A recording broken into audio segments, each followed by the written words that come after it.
नाही नाही मूर्खपणा फाशी झालीच पाहिजे, आरोपीला फाशी झालीच पाहिजे, यज्ञभावाला न्याय मिळालाच पाहिजे, यज्ञभावाला न्याय मिळालाच पाहिजे, आरोपीला फाशी झालीच पाहिजे, आरोपीला फाशी झालीच पाहिजे, यज्ञभावाला न्याय मिळालाच पाहिजे, यज्ञभावाला न्याय मिळालाच पाहिजे, आरोपीला फाशी झालीच पाहिजे, आरोपीला फाशी झालीच पाहिजे, यज्ञ बाळाला न्याय मिळालाच पाहिजे, यज्ञ बाळाला न्याय मिळालाच पाहिजे, यज्ञ बाळाला न्याय मिळालाच पाहिजे, आरोपीला फाशी झालीच पाहिजे। जिल्ह्यातील मालोगाव तालुक्यात डोंगराळे या गावामध्ये एक अत्यंत धक्कादायक घटना घडलेली आहे।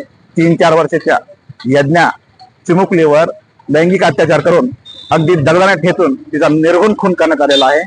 यामुळे संपूर्ण महाराष्ट्रामध्ये संतापाची लाट उसळलेली आहे।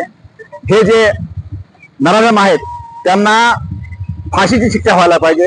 हा खटला फास्ट ट्रॅक कोर्टामध्ये चालवायला पाहिजे। त्यांच्या पीडित जे आहेत त्यांच्या कुटुंबियांना आर्थिक आणि संरक्षण मिळालं पाहिजे। त्याचबरोबर महाराष्ट्र राज्यामध्ये ज्या महिलांवरील अल्पमुदतीवरील ज्या घटना घडत आहेत त्या अत्यंत निषेधार्ह आहेत, संतापजनक आहेत आणि प्रशासनानं या बाबतीमध्ये कठोर पावलं उचललं पाहिजे। यासाठी बीड तालुक्यातील लिंबागणज या ठिकाणी आज सर्वांच्या वतीने निदर्शने करण्यात येऊन मुख्यमंत्री तथा गृहमंत्री माननीय देवेंद्र फडणवीस यांना निवेदन देण्यात येणार आहे। जय शिवराय, जय भीम।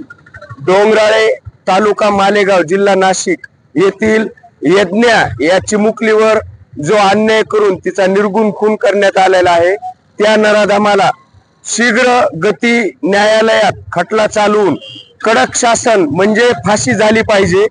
आणि ह्या अशा घटना वारंवार महाराष्ट्रात होत आहेत। जिजाऊ, रमाई, अहिल्या, सावित्री यांचाच महाराष्ट्र आहे का हा असा प्रश्न पडतो। अतिशय दुर्दैवी घटना आहे।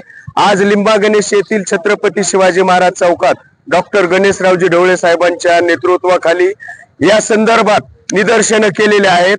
सरकारने या बाबतीत त्वरित कडक शासन पावलं उचलावेत अशी मी सर्व लिंबागणेश आणि पंचक्रोशीतील सृजन नागरिकांच्या वतीने विनंती करतो। धन्यवाद।